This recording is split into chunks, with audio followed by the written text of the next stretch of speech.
जय श्री कृष्ण। राधे राधे। कार्तिक महीना का प्रथम दिवस है। आज कार्तिक महात्म सुनेंगे और भगवान कृष्ण कन्हैया की पूजा होगी।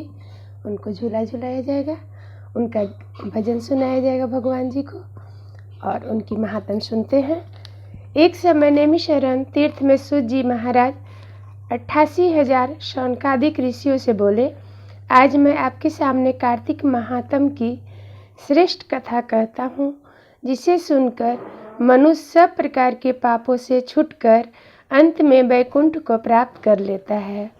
सूत जी कहते हैं, श्री कृष्ण से आज्ञा लेकर नारद जी के चले जाने पर सत्यभामा प्रसन्न होकर श्री कृष्ण से बोली, हे नाथ, मेरा जीवन सफल हो गया। मेरे माता पिता भी धन्य हैं और मैं भी धन्य हूँ, जिन्होंने मुझे जैसी त्रिलोक सुंदरी को जन्म दिया, जो आपकी 16,000 रानियों में सबसे अधिक प्यारी हुई। आज मैंने यह कल्प वृक्ष आदि पुरुष नारद जी को विधि विधान पूर्वक दान में दे दिया। इसकी बात मृत्यु लोक में रहने वाले कोई भी मनुष्य नहीं जानता। आज वही कल्प वृक्ष मेरे आंगन में सदा लहराया करता है। हे स्वामी, आज मैं आपसे कुछ पूछना चाहती हूँ। यदि आप मुझ पर प्रेम करते हैं तो विस्तार पूर्वक वह सुकृति बताइए, जिससे कि मैं आपके हित के लिए कोई कार्य कर सकूं। उसके सुनने एवं करने से कल पर्यंत भी आप मुझसे विमुख न हो पाए। सूत जी कहने लगे, सत्यभामा के ऐसे आश्चर्यपूर्ण वचनों को सुनकर श्री कृष्ण जी हंसते हुए बोले, विलास भाव पूर्वक सत्यभामा की बाँह पकड़कर कल्प वृक्ष के नीचे ले गए और बोले, हे प्रिय, समस्त रानियों में मुझे तुम प्राणों के समान प्रिय हो। तुमसे ज़्यादा मुझे और कोई रानी प्रिय नहीं है। तुम्हारे लिए देवताओं और देवराज इंद्र से भी मैंने विरोध किया था।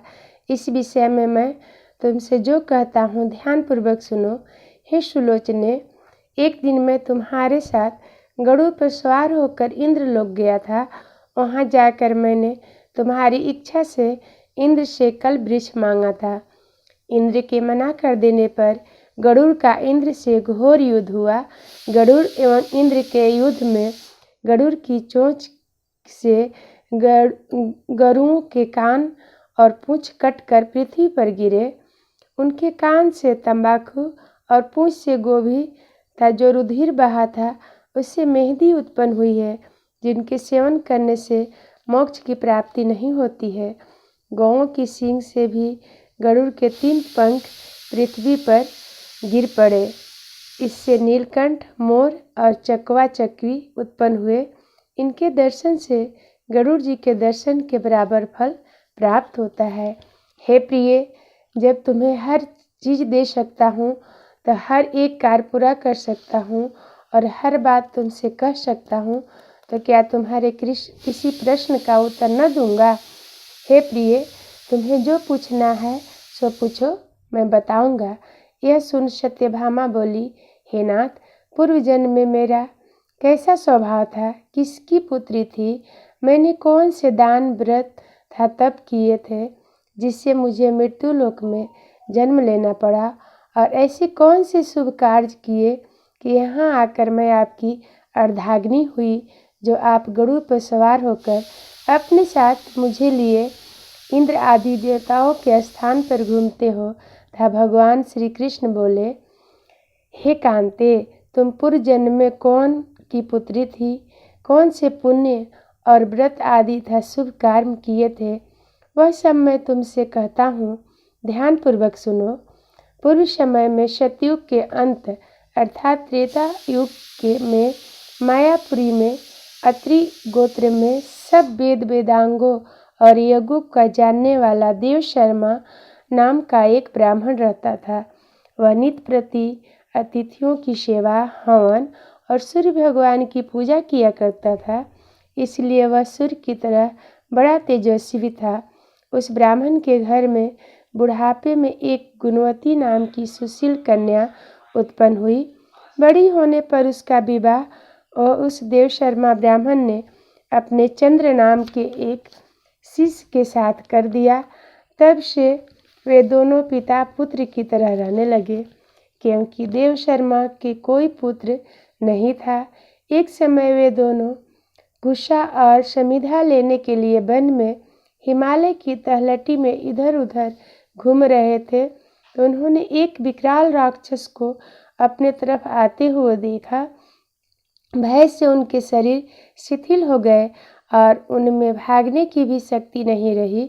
उस काल के समान राक्षस ने उन दोनों को मार डाला।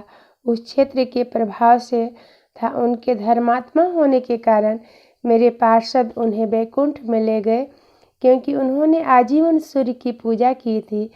इसलिए मैं उन दोनों पर अति प्रसन्न था। शिव, सूर्य, गणेश जी, देवी और विष्णु जी की उपासना करने वाले सब लोग वैसे ही स्वर्ग प्राप्त करते हैं जैसे वर्षा का जल समुद्र को प्राप्त करता है। मैं एक होता हुआ भी काल और कर्मों के भेद से 5 रूप में विभक्त होता हूँ।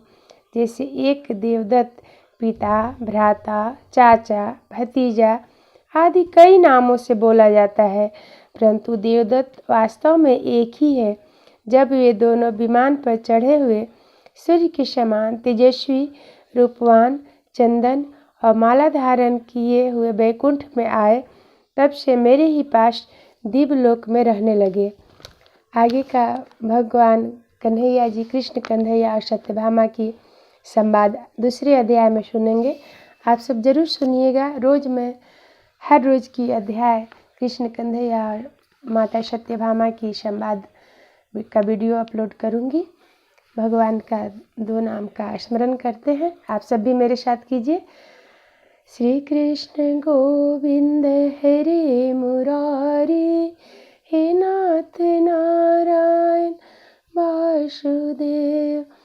श्री कृष्ण गोविंद हरे मुरारी, हे नाथ नारायण वासुदेव। जय श्री कृष्ण। राधे राधे। आगे का कथा महात्म वीडियो अपलोड किया हुआ वीडियो जरूर सुनिएगा। ही कार्तिक मास का महात्म हर रोज़ मैं डालूंगी। आप सब जरूर इसके सुन के बहुत सारा पुण्य अर्जित कीजिएगा, भगवान से आशीर्वाद पाइएगा। जय श्री कृष्ण। राधे राधे।